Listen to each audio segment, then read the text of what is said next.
केंद्र सरकार की विकास योजनाओं के तहत सांसद ने किया क्षेत्र का दौरा। Every drop of water counts. SBM Gold's water tank is the most sustainable and durable water storage solution available. Our hashtag Asli Commitment. केंद्र सरकार सिलीगुड़ी महकमा परिषद के तहत भुट्टाबाड़ी इलाके में कई विकास कार्य कराएगी। दार्जिलिंग जिले के सांसद राजू बिष्ट ने उस उद्देश्य के लिए सोमवार को क्षेत्र का दौरा किया। उन्होंने कहा कि उस क्षेत्र में सड़क निर्माण समेत कई विकास कार्य किए जाएंगे। साथ ही उन्होंने कहा कि नेशनल हाईवे केंद्र सरकार बनाएगी, लेकिन इसकी देखरेख का जिम्मा पीडब्ल्यूडी पर होगा। सांसद ने कहा कि यह सुनिश्चित किया जाएगा कि क्षेत्र के लोगों को किसी प्रकार की परेशानी न हो।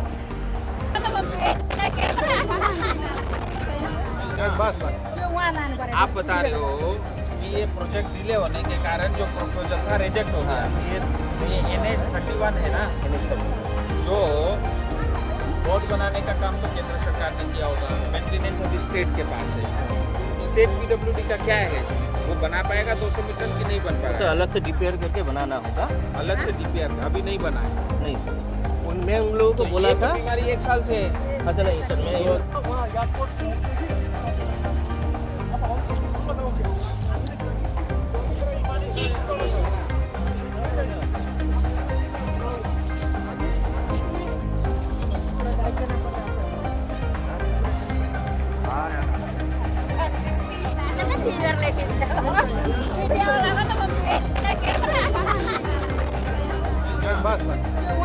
आप बता रहे हो कि ये प्रोजेक्ट डिले होने के कारण जो प्रपोजल था रिजेक्ट हो गया। ये NH 31 है ना, जो रोड बनाने का काम तो केंद्र सरकार ने किया होगा, मेंटेनेंस अभी स्टेट के पास है।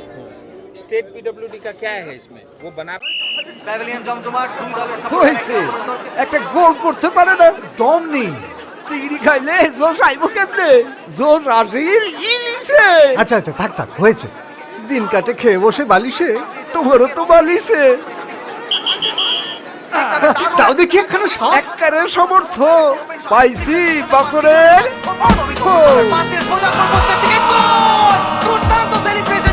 বয়স যেভাবেই দিক না কেন ডাক, নতুন করে বাঁচার অর্থ জীবন খুঁজে পাক। আমরা গর্বিত সমস্ত প্রবীণ মানুষের জন্য যারা সফল অর্থোপেডিক চিকিৎসা ও জয়েন্ট রিপ্লেসমেন্ট সার্জারির মাধ্যমে ফিরে পেয়েছেন তাদের স্বাভাবিক জীবন। Neotia Getwell health care centre, সুস্থ জীবনের অর্থ।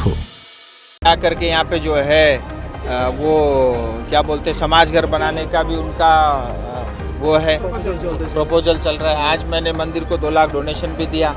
जो आप समाज घर बनाओगे उसमें भी मैं दूंगा, क्योंकि मैं तो आप ही का हूँ।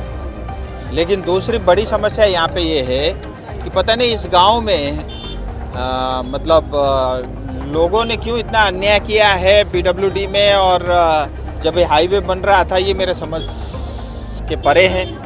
क्योंकि ठीक ये गांव जहाँ आता है वहाँ 200 मीटर छोड़ करके ड्रेनेज सारा सिस्टम बना हुआ है। बारिश के समय जो बारिश का पानी आता है, अभी आप जहाँ खड़े हो नीचे पानी से भरा हुआ है, पूरा पानी जो है गांव में लोगों के घरों में घुस जाता है। और कई बार इन्होंने मुझे कहा भी, और आज प्रत्यक्ष रूप से मैं देखने के लिए आया और मैंने एग्जैक्टली प्रिसाइजली देखा 200 मीटर इस तरफ, 200 मीटर पल्ली तरफ, यानी 400 मीटर का टुकड़ा छूटा हुआ है। कॉन्ट्रैक्टर को भी बुलाया था और ये यहाँ के जो इंजीनियर है पीडब्ल्यूडी के वो भी आए थे, क्योंकि ये कहने के लिए नेशनल हाईवे है, एशियन हाईवे है, लेकिन मैं आपको ये बात स्पष्ट बताना चाहता हूँ। हालांकि ये स्टेट और केंद्र के लड़ाई झगड़े से अपने को कोई मतलब नहीं है, गांव को भी कोई नहीं है, गांव वालों को भी, लेकिन ये एशियन हाईवे होने के बावजूद भी नॉर्थ बंगाल में जितने भी NH या एशियन हाईवे के रोड है वो सब ट्रांसफ़र किए हैं पीडब्ल्यूडी को। कंस्ट्रक्शन बनवाने का और मेंटेनेंस करने का काम के लिए पैसा जो है केंद्र सरकार देती है, इसका रख रखाव करना, बनवाना, इसको मेंटेन करने का काम जो है पीडब्ल्यूडी का है। क्योंकि ये सिर्फ बंगाल में नहीं, अन्य बहुत सारे स्टेट के अंदर में जो NH के हाईवे थे काफ़ी हद तक जो है ट्रांसफ़र कर दिए गए हैं, वहाँ मतलब एडमिनिस्ट्रेशन एंगल से सुविधा होगी बोल के। लेकिन यहाँ पे ये 400 मीटर छूटा हुआ है, इंजीनियर भी थे, कॉन्ट्रैक्टर भी थे, तो 32 लाख एक तरफ, 32 लाख दूसरी तरफ, यानी 64 लाख रुपए का एक खर्चा है। सो इसके लिए अभी वो दोबारा DPR बनाएंगे। क्योंकि एक बार जो है उनका वो डीपीआर बता रहे थे रिजेक्ट हो चुका है, और दूसरा जो है इमीडिएट यहाँ के पढ़ने के बच्चों के लिए एक फुट ओवर ब्रिज के लिए उन्होंने कहा है वो 2 का डीपीआर बनाएंगे। लेकिन तीसरा जो सबसे इम्पोर्टेंट जो मुझे यहाँ पे लगा, क्योंकि बीच गांव में एक हिसाब से रोड के कारण दोनों गांव के बीच में सड़क आने की वजह से गांव कट गया है, और ये जो है विकास के साथ साथ कुछ कुरीतियाँ भी समाज में आती है। ये समाज भी 2 हिस्सों में बट गया है, इनको एक करना है। इनकी इच्छा है कि इसी गांव के आसपास यहीं पे अगर एक कट मिले तो इनके लिए सुविधा होगी, ये स्वाभाविक है।